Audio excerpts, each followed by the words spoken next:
Estas dos sentencias son sentencias que marcan un hito fundamental en el respeto a la dignidad humana.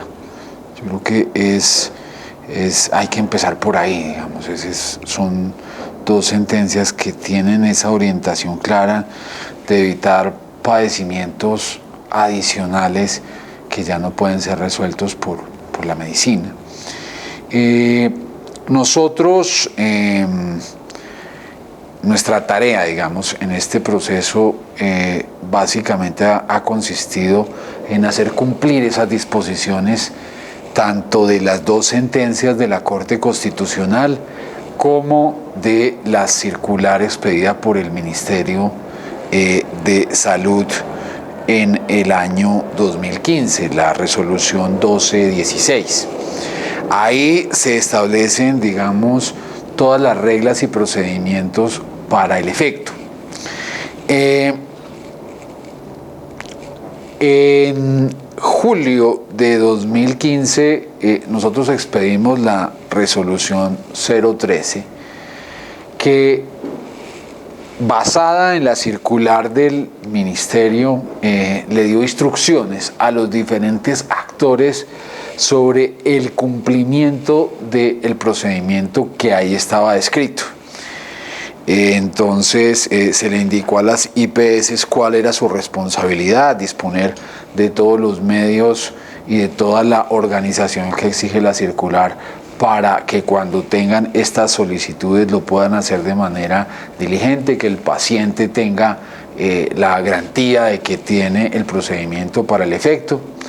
La EPS garantizar a su vez que tiene en su red de prestadores que estén calificados y que sean idóneos para ese propósito, y a las entidades territoriales también la obligación de vigilar que estas acciones se cumplan. Realmente, salvo uno de los casos que son emblemáticos en este caso, como pasó en su momento con el papá de el caricaturista Matador, nosotros intervenimos directamente cuando nos solicitan que posiblemente se puede estar violando la posibilidad de que el paciente acceda a su derecho a tener, digamos, el procedimiento. En ese caso intervenimos de manera oportuna y se logró resolver satisfactoriamente y en los tiempos razonables que la familia y el mismo paciente pedían para el efecto. La verdad, yo creo que podemos decir que de ese momento a la fecha hemos tenido, digamos, un balance positivo en términos de que no ha sido necesario que la superintendencia vuelva a participar, digamos, de manera directa cuando se pueden estar generando barreras de acceso o barreras obstaculizándole al usuario el acceso a este derecho. Y eso, digamos, que es un balance positivo en términos de que las instituciones del sistema han venido acatando las instrucciones que en la circular 013 de 2015 se les impartieron para garantizar el derecho a la muerte con dignidad.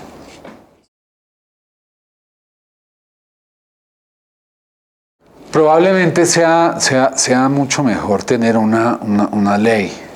Yo creo que la ley puede permitir tener un marco mucho más estable, si quieren verlo de esa manera, para regular el tema. Pero en el entretanto, yo creo que tanto las acciones del Ministerio, la circular del Ministerio, como la circular externa nuestra han permitido que, en ausencia de esa ley y hasta tanto el Congreso la expida, se le dé cabal cumplimiento a la sentencia original, inclusive del magistrado Gaviria en su momento, que yo creo que lo que hemos hecho aquí es recoger el espíritu de esa sentencia y hacerla cumplir de manera efectiva en todos los casos en donde seamos requeridos.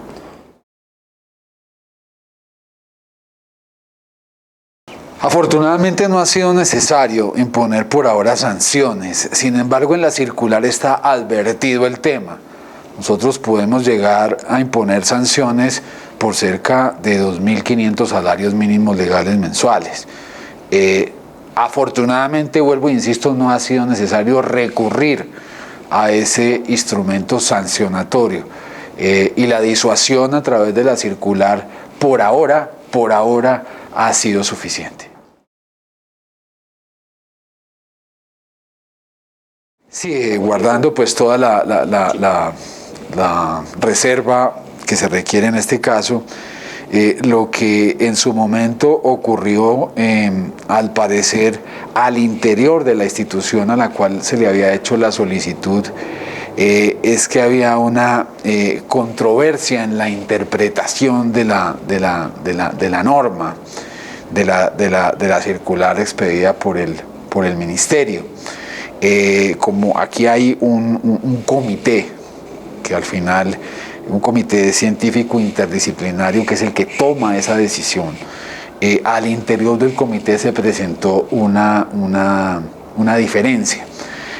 Un poco la observación nuestra es que no hubo claridad suficiente para la familia y para el paciente sobre las razones que en este caso el comité estaba en su momento señalando como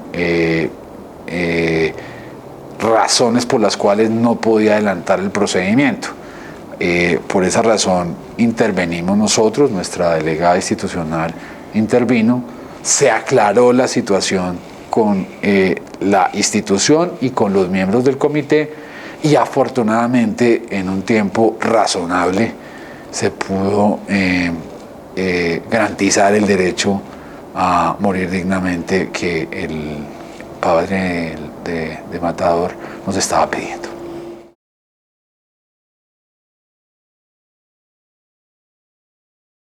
Yo destacaría el tema de la objeción de conciencia. Es un tema complejo y ahí hemos sido claros frente al tema. Las instituciones como tal no son sujetas, digamos, de invocar la objeción de conciencia de manera institucional. Los profesionales, por supuesto que sí, pero las instituciones no. Entonces, aquí debe haber una articulación entre las IPS, pero también con las EPS, para que la EPS garantice, como se lo decimos en las instrucciones de la circular, garantice la red que esté en capacidad, no solamente técnica, sino científico-técnica, sino legal, de acceder o de ejecutar el procedimiento. Entonces, en eso hemos hecho las aclaraciones del caso y en esencia yo creo que eso ha permitido que ese tema, que a veces puede ser un tema muy complejo, se pueda resolver sin mayor dificultad.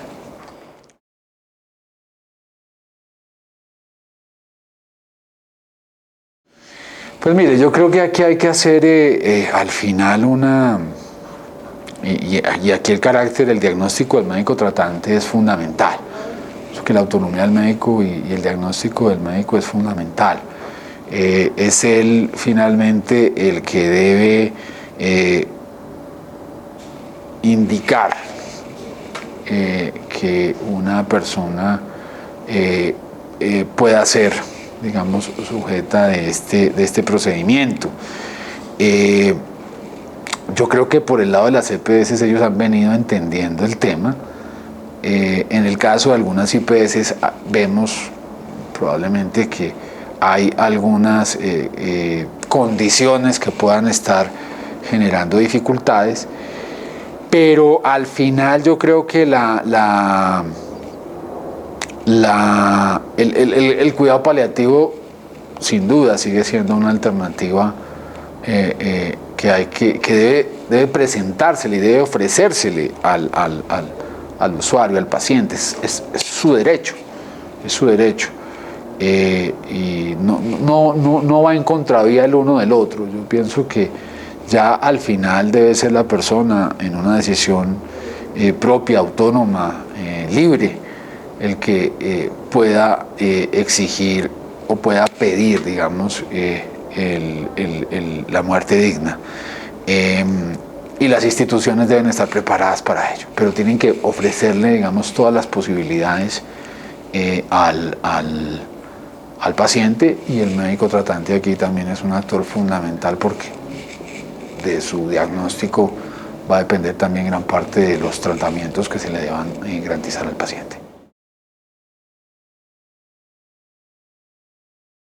Pues digamos, aquí siempre hay como, estos temas son complejos y generan debates que van más allá de lo puramente institucional, de lo puramente público, de la función, digamos, que tienen frente a actuaciones de este tipo, y pasan por temas religiosos o por otro tema de circunstancias.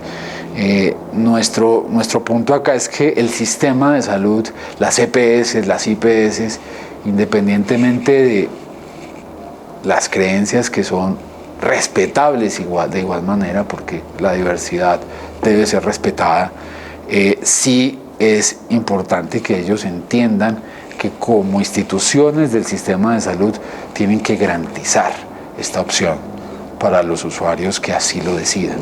Ese, digamos, es el mensaje claro, y así se lo hemos hecho saber a todos los actores, porque fundamentalmente esta, que es una sentencia histórica, marca un hito importante para el reconocimiento de un Estado social de derecho que le garantiza a sus ciudadanos derechos como este.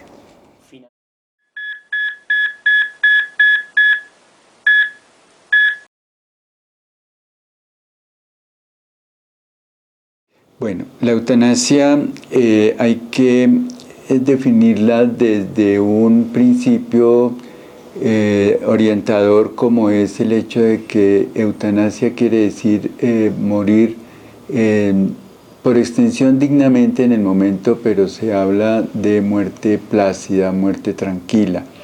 La eutanasia en sí misma no implica sino ese concepto. Teniendo en cuenta que la vida nos corresponde como parte de algo que debemos llevar a cabo y controlar en el transcurso de desde el nacimiento hasta la muerte, pues se trata de desmitificar un poquito el hecho de que la muerte es parte de la vida, es el fin de la vida, y por esa razón existen consideraciones éticas y legales que permiten acceder a este tipo de concepto. La eutanasia se basa respetando el criterio de que las decisiones y actitudes del médico deben estar respaldadas por los derechos del enfermo, que son autonomía, beneficencia, no maleficencia y justicia. En ese sentido, el principio de autonomía regula el momento en el que el paciente se empodera de sus derechos y solicita la aplicación de la ley y el derecho a que sea atendida su solicitud de practicar la eutanasia. Esto implica legalmente que el paciente debe hacer su solicitud al médico personal inicialmente. Ese médico evalúa si su condición es realmente progresiva, no tratable, y que inevitablemente va a llevar a la muerte. Esa solicitud debe evaluarse y el médico debe someter su criterio y su acuerdo con el paciente ante un par médico externo que determine o que manifieste que la evaluación inicial del médico tratante corresponde efectivamente a la condición de paciente terminal o paciente que tiene derecho a acceder a esta solicitud. Una vez se evalúa, se debe constituir un comité que implica la presencia de un par médico, la misma especialidad del médico tratante o del médico que está atendiendo al paciente, un psiquiatra o un psicólogo que evalúe la integridad mental de ese paciente para ver que no sea sujeto de manipulación o de información o de un estado mental que pueda ser tratado en condiciones diferentes. Un abogado que debe ser la persona que verifique que todo el contexto legal se cumple, y una vez eso está en regla, el paciente debe solicitar dentro de los primeros 10 días posteriores a la primera solicitud, debe ratificar su solicitud y pasar esa decisión a su EPS. La EPS tiene la obligación de buscar cumplir con esa solicitud, y la institución que se pueda elegir no puede ser objetora de conciencia, lo que sí puede hacer el médico en un momento dado.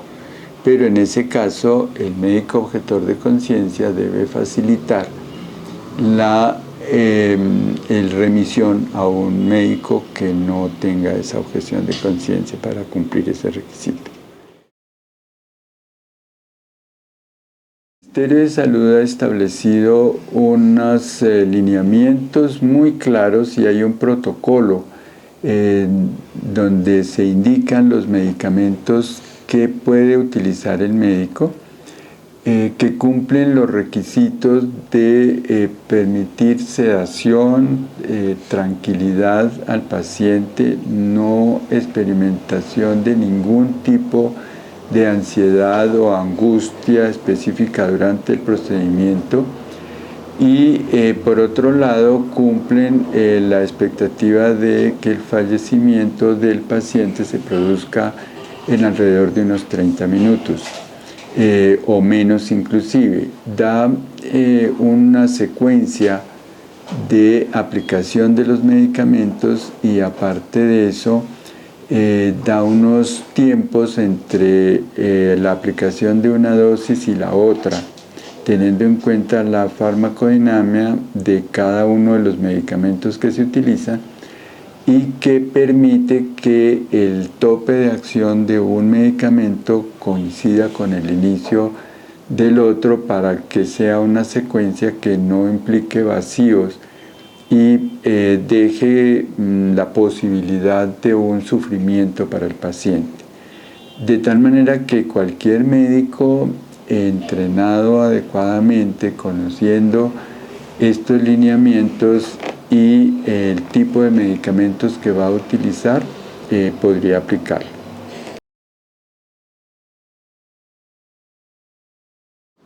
Yo diría que en ese punto es donde se debe trabajar mucho. ¿Por qué? Porque el médico en general, nosotros los médicos somos formados para salvar la vida o para hacer mucho para conservar la vida del paciente. Entonces casi que en la formación se nos convierte la muerte como en la enemiga que hay que vencer siempre.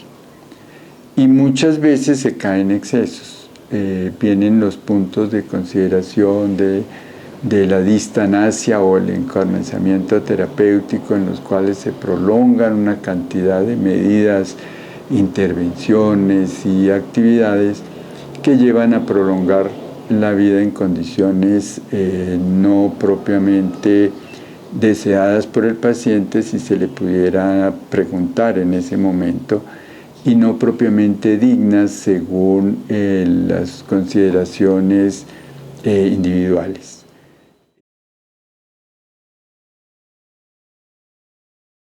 Indudablemente es un tabú. El cuidado paliativo es sin duda un requisito, o más que un requisito, un recurso y un derecho del paciente.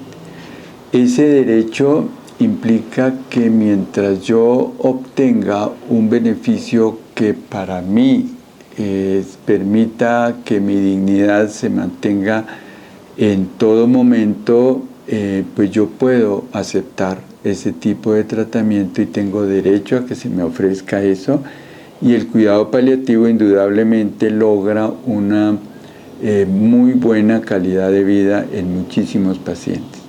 Pero el cuidado paliativo no es tampoco perfecto ni logra en todos los casos una recuperación completa del bienestar o un alivio de del malestar del paciente, del dolor y de las incomodidades que implica su enfermedad.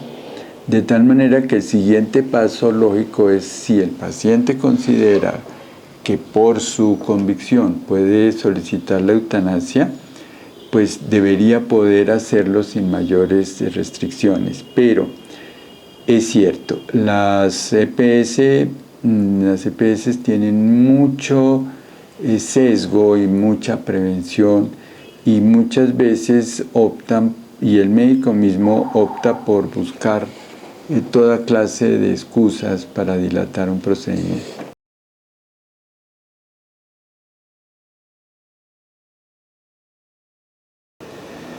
Pues las trabas legales pensaría que no existen. Probablemente la ley pudiera reglamentarse en ciertos detalles. Me quiero referir a que los medicamentos que se establecen en el protocolo que da el Ministerio de Salud son medicamentos todos de uso hospitalario. Entonces no está prevista un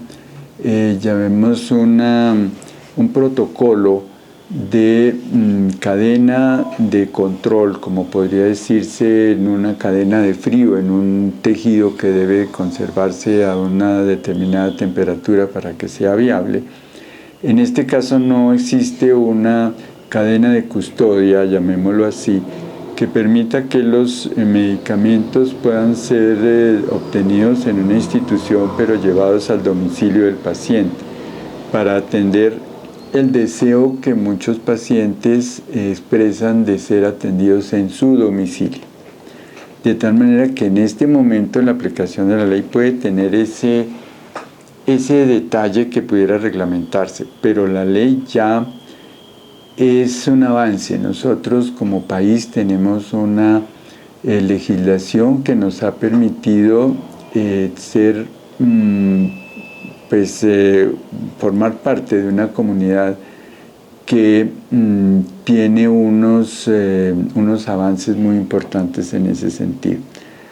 Pero es más el tabú del que hablábamos hace un momento el que hace que la aplicación sea difícil.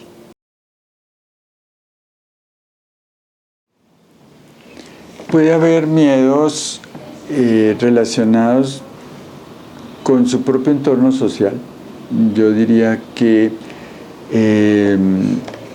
desde el punto de vista de su ejercicio profesional puede tener cierto temor en cuanto a que en su comunidad médica o hospitalaria sea concebido como una persona que podría tener ciertas dudas desde el punto de vista ético para sus pares médicos. Hay prevenciones desde el punto de vista social. El médico que trabaja o que pueda acceder a este tipo de ejercicio puede tener ciertos temores de cómo se ha recibido su ejercicio dentro de su propia familia o su grupo social.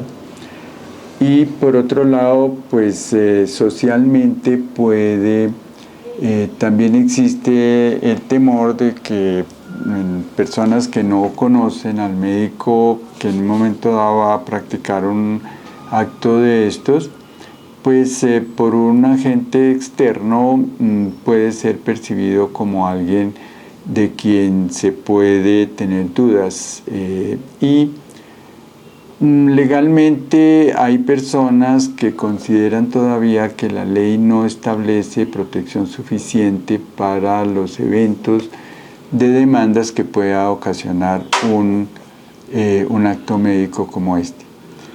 Sin embargo, dentro de mis conocimientos, considero que la ley sí nos protege y que tal vez lo que hace falta también es educación para todos los grupos sociales, en todas partes. La educación debe ser un motivo, una meta en la lucha para que esto pueda tener una difusión y una aplicación más amplia.